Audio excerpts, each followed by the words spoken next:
Russia and WikiLeaks coordinate on interference in the U.S. election. In addition to disseminating hacked materials through its own personas, the GRU gave information to WikiLeaks as part of a joint effort to secure wider distribution of stolen DNC documents and John Podesta emails. WikiLeaks opted to release those materials, first on July 22nd, and later on an ongoing basis between October 7th and the election. WikiLeaks also actively solicited and then released the documents for maximum effect, despite mounting evidence that they had been stolen by Russian government hackers. Notably, this was not the first instance that WikiLeaks had taken actions for the purpose of harming U.S. interests, nor is it the only instance of contact between the Russian government and WikiLeaks, which have a history of parallel and sometimes coordinated actions in attacking U.S. institutions. Background on WikiLeaks.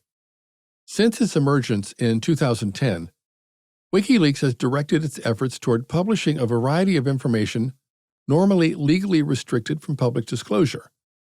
A disproportionate number of WikiLeaks disclosures have targeted the United States and benefited U.S. adversaries. Although WikiLeaks seeks to portray itself as a legitimate media organization, its disclosures have jeopardized the safety and privacy of individual Americans and foreign allies because WikiLeaks has made only minimal, and sometimes no efforts, to redact sensitive information, and does not seem to weigh whether its disclosures add any public interest value. While WikiLeaks has systematically targeted the United States in this way, the committee has identified no corresponding pattern with respect to leaks targeting Russia or its allies. As noted below, WikiLeaks has also coordinated the transfer of restricted information to U.S. adversaries and encouraged and aided the violation of U.S. law to secure access to classified documents.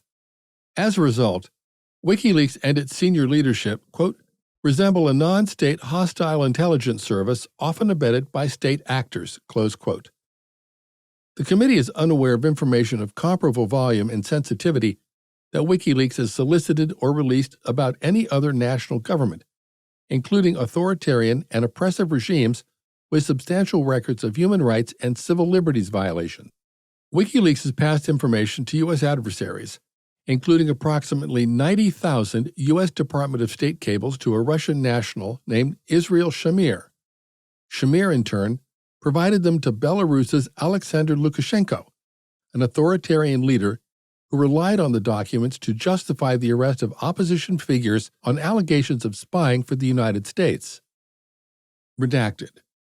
Julian Assange has said that he focuses his efforts on the United States because it is, quote, the world's superpower, close quote. A former colleague of Assange has described his work as a, quote, one-dimensional confrontation with the USA, close quote. An email, redacted, probably redacted, drafted by Assange, reflect his ambition to, quote, bring down, close quote, the United States with leaks. The WikiLeaks website previously stated that WikiLeaks, quote, aims for maximum political impact, close quote.